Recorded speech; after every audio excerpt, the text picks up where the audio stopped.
Mesdames et messieurs, merci pour la confiance accordée à la radio Oasis Congo FM pour vous informer.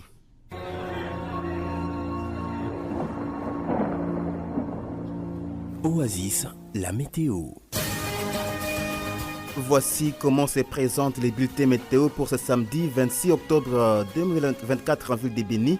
Lever du soleil 5h43, se coucher 17h49 minutes. La température maximale sera ressentie à 27 degrés, la minimale à 18 degrés Celsius. Le vent courra à 7 km par heure l'avant-midi à direction nord-ouest et à 10 km l'après-midi à direction sud-ouest. Ces jours, le ciel sera nuageux accompagné des orages et d'averses. La météo prévoit un risque de pluie variant entre 50 et 80% le matin et l'après-midi. Restez donc sur vos appuis.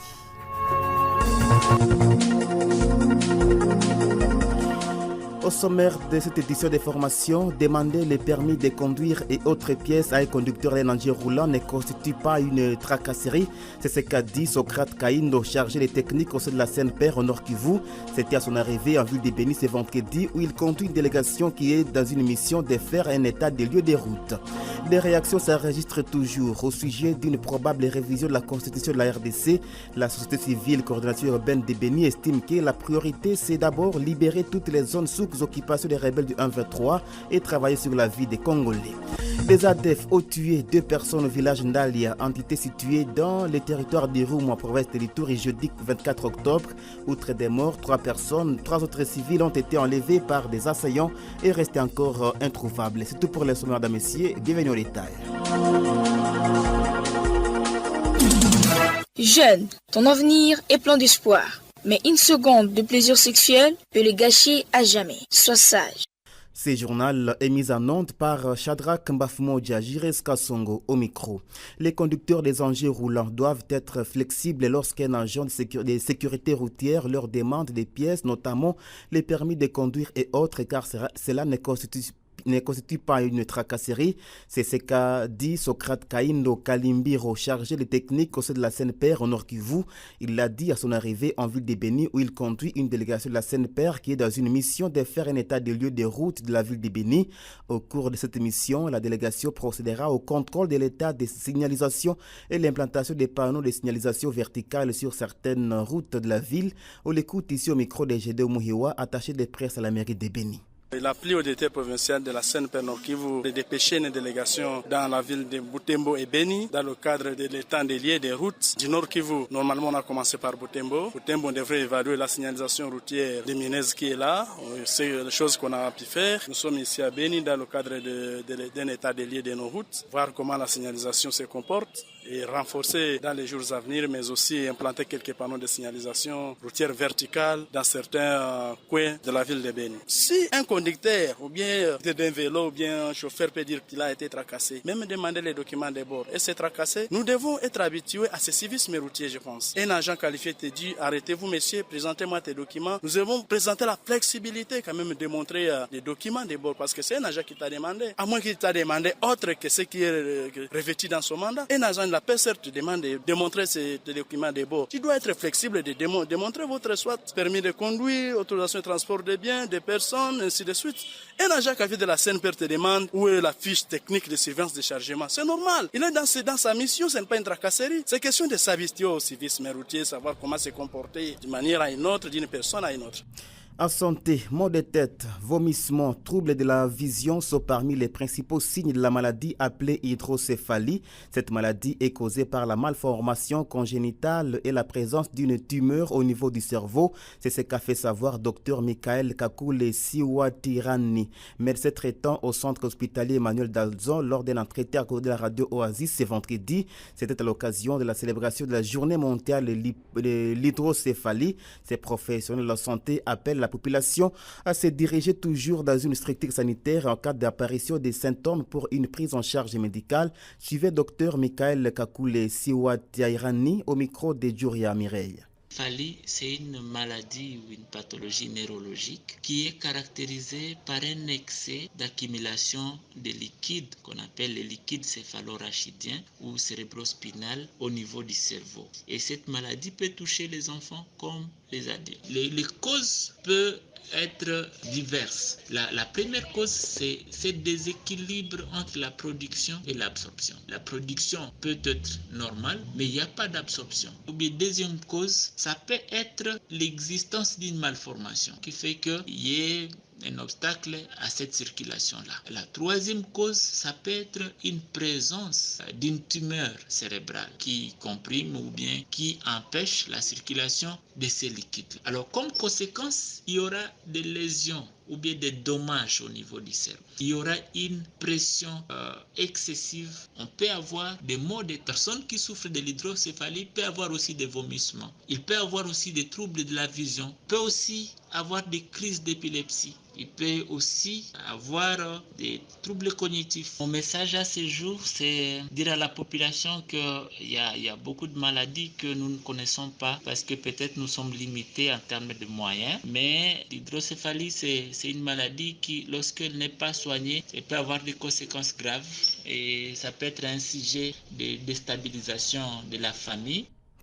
Tous les parents sont appelés à bien surveiller les mouvements de leurs enfants pendant cette période pluvieuse, surtout les familles qui vivent au bord des rivières.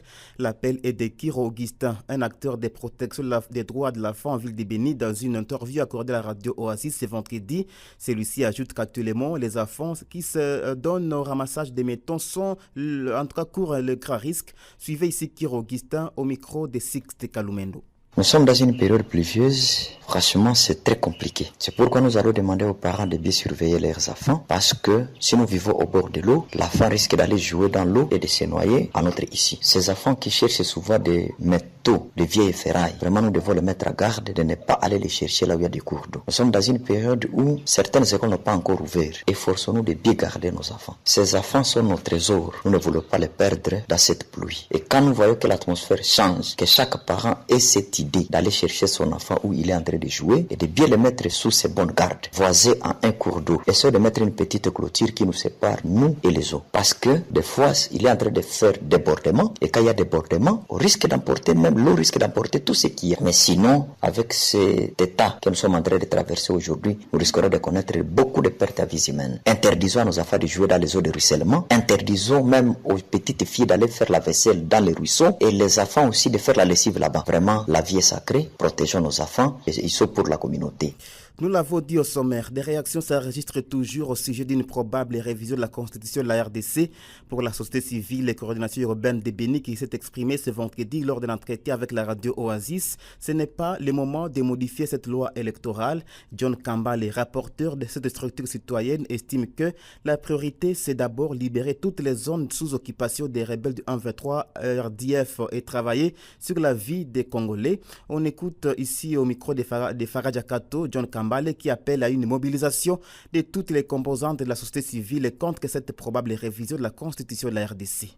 La société civile en soi n'est pas pour la révision ou soit la modification de la Constitution. Si tout dépendait de la société civile, force vive, en tout cas on n'allait pas accepter. Ce n'est pas le moment en fait de modifier la Constitution vu que ce n'est pas une priorité. Pourquoi? Parce que pour maintenant, il y a un intérêt de libérer Bunagana, il y a un intérêt de libérer Kanyabayonga et tout le reste du territoire national qui est maintenant entre les mains du M23 et ses alliés. C'est ça la priorité. La priorité c'est les social des Congolais. La priorité ce climat-là d'affaires, l'environnement politique du pays, la stabilité monétaire. Ce sont des priorités comme ça que l'homme congolais est en train de s'attendre que son gouvernement, ce régime ici, puisse s'en occuper. Mais malheureusement, aujourd'hui, on se lance dans une aventure, un combat, sans tête ni queue. C'est injustifié. Et que donc, le problème, la société civile craint que maintenant les coups de ces régimes puissent réussir par rapport à la modification de la Constitution. Parce que sur le plan interne, nous sommes désorganisés. T'imagines, les forces vives, commençant par les églises, Senko et toutes les grandes organisations des DDH, sont aujourd'hui embrouillées et distraits. On ne sait pas si aujourd'hui on peut donner un mot d'ordre qui va le respecter. Donc les composantes de la société civile sont aujourd'hui dans le sens péjoratif, distraites. Nous craignons que dans cette distraction, ce régime ici puisse profiter de modifier la Constitution. Oasis.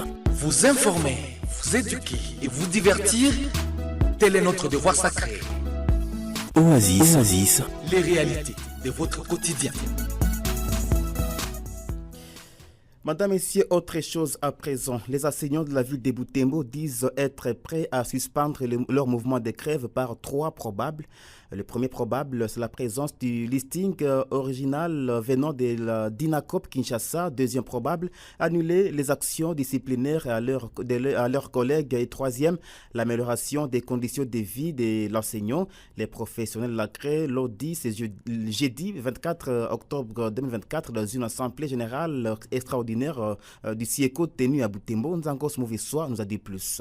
La rencontre a vécu au siège permanent du SIECO Butembo à Kitulu dans la commune de Moussoussa. Les 3 ultimes revendications qui ne permettent pas encore la cessation de la grève sont la publication honnête du listing national de paix, la remise des enseignants sous sanction disciplinaire suite à la grève dans leur place et l'amélioration des conditions socio-professionnelles des enseignants. Le secrétaire administratif du SIECO Butembo montre que le listing de paix déjà disponible consiste au deal paix. Ceci est une fabrication locale qui ne fait pas confiance. Il a insisté que les enseignants attendent le listing de paix national promis par la DINACOP et reprenant le montant brut et net du salaire de l'enseignant. Nous avons bien écouté la décision de nos autorités. Néanmoins, comme la direction générale des contrôles des payes des enseignants a déjà promis le listing du mois d'octobre 2024, nous attendons cela avant toute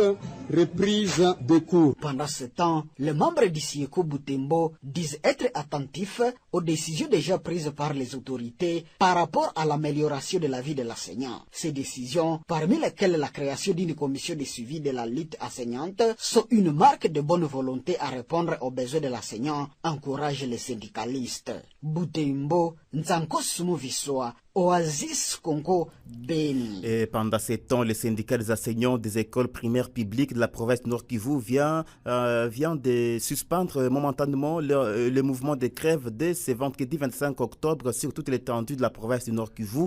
Dans une déclaration rendue publique ce vendredi, ces professionnels de la CRE motivent la suspension de leur grève par le fait qu'une commission de suivi des accords vient d'être mise en place au niveau provincial. Par cette occasion, ces syndicalistes appellent tous les enseignants et élèves à reprendre le chemin de l'école dès le lundi prochain pour plus de réactions, pour plus de précisions. Écoutez ici la déclaration au micro de Biefetum Sifou. Étant donné que notre président national a été reçu par la ministre d'État, ministre d'Éducation nationale et Nouvelle Citoyenneté, et celui-ci lui a remis notre cahier de charges, étant donné qu'une commission chargée de suivi des accords a été créée et mise en place, mais aussi le SINEPP fait partie de la dite commission qui est à pied d'œuvre, vu que les autorités de l'Éducation nationale et Nouvelle Citoyenneté en province font des plaidoyers pour nous appuyer au niveau provincial et pour donner la chance à toutes ces démarches et le dialogue social en cours, le comité provincial du SINEPP Nord Kivu élargi aux représentants des enseignants réunis sur mandat des enseignants décide ce qui suit. Suspendre le mouvement de grève provisoirement et cela pendant 3 mois et une évaluation sera faite au mois de janvier pour tirer les conclusions. Nous demandons aux parents de nous envoyer leurs enfants à l'école dès ce lundi 28 octobre 2024. À tous les camarades enseignants du primaire de reprendre le chemin de l'école à la même date, d'où le lundi 28 septembre 2024. La lourdeur de la scolarisation des enfants à l'école secondaire inquiète en tout cas les habitants de Kiwanja, une entité située dans le territoire de Rutshuru au Nord Kivu. Selon certains parents rencontrés par notre reporter ce vendredi, les frais de paiement ont haussé en dépit de la gratuité de l'enseignement des bases en République démocratique du Congo. Ces derniers demandent au gouvernement congolais de payer tous les enseignants non payés, bien sûr, dans les écoles secondaires afin de les soulager. Écoutez ici plus de précisions dans ce rendu de Isaac Makuta depuis Kiwanja. Une grande partie des habitants de Kiwanja est agriculteur.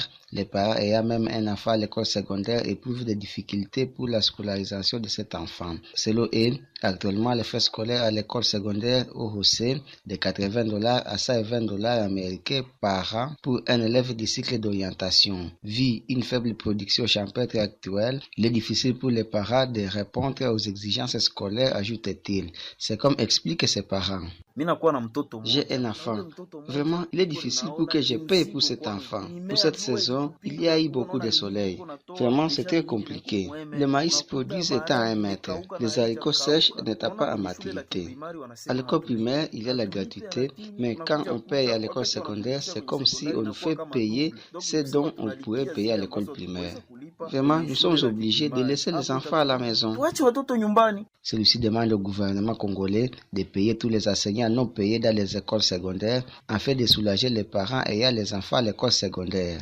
Notez que, vu la crise monétaire à territoire de Rutshuru ces derniers temps, certains parents ont jugé bon de laisser leurs enfants à la maison pour cette année scolaire 2024-2025. Depuis Kiwanja, Isaac Makuta, Oasis Congo Beni. Et en sécurité, des ADF ont tué 2 personnes au village Ndalia ont été situées dans le territoire de Roumanituri. Le fait remonte de la journée de jeudi 24 octobre 2024 selon les sources locales. Outre ces 2 civils tués, 3 autres ont été enlevés par des assaillants et restent jusqu'à présent introuvables. Christophe Mouniandero, coordonnateur de la CRDH, une structure de défense des droits humains, plaide pour l'installation d'une base des militaires ougandais des UPDF et l'intensification des opérations de traque des assaillants.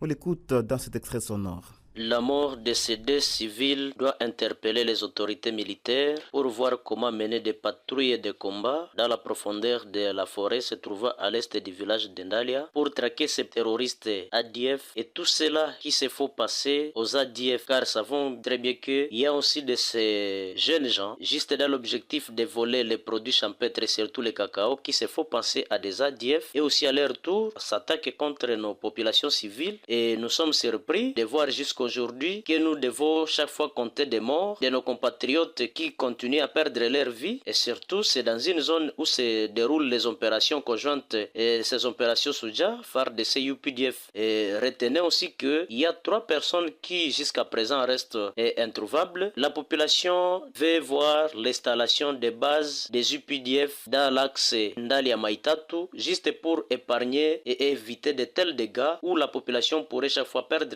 leur vie. Mesdames et messieurs, c'est la fin de cette édition des formations mises en onde par Shadrach Mbafumoja, présentée par Jires Kassongo. Merci à toute l'équipe qui l'a rendu possible. Portez-vous bien. Au revoir.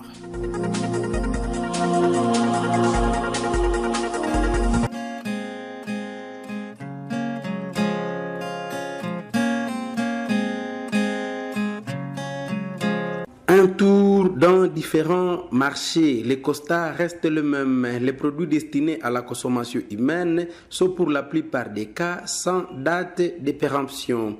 Au royaume de là-bas, les contrôles des marchés posent problème. Veut dire, certains produits sont vendus, oui, mais il est difficile, sinon impossible, de savoir s'ils sont expirés ou pas. Le vendeur lui-même ne sait pas indiquer la date de péremption, mais il vend quand même. L'acheteur lui aussi ne s'en inquiète pas. L'essentiel, c'est d'acheter et manger. Au royaume de là-bas, tout est importé, même la cure-dent. Très vigilant, les pèlerins à vie, un carton de poisson importé, sans date de péremption. La vendeuse elle-même n'a aucune idée sur la date de péremption.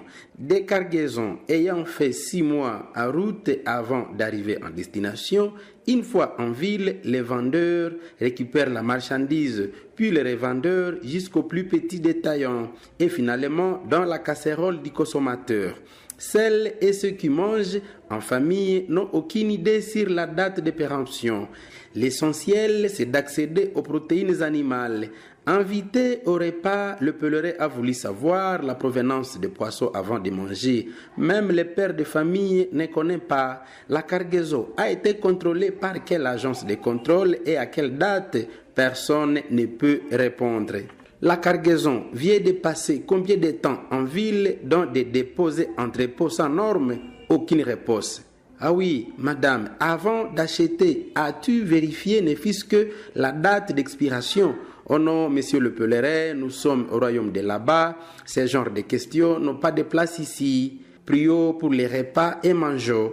Face à ce flou sur les poissons les mieux vendus au royaume de là-bas, le pèlerin a décidé de demeurer végétarien jusqu'au retour dans son pays d'origine. Ce n'est pas seulement le poisson, mais plusieurs autres produits alimentaires n'ont pas de date, soit ont des dates falsifiées. Pire encore, les grands vendeurs préfèrent changer d'emballage de leurs produits que de les calciner lorsqu'ils sont périmés. Vous pouvez faire un siècle au royaume de là-bas, vous ne verrez nulle part où des cartons de poissons importés sont détruits puisque déclarés impropres à la consommation. Mais ils sont nombreux au royaume de là-bas qui se déclarent victimes des empoisonnements. Soyons réalistes, il vous arrive d'acheter du poison en lieu et place du poisson.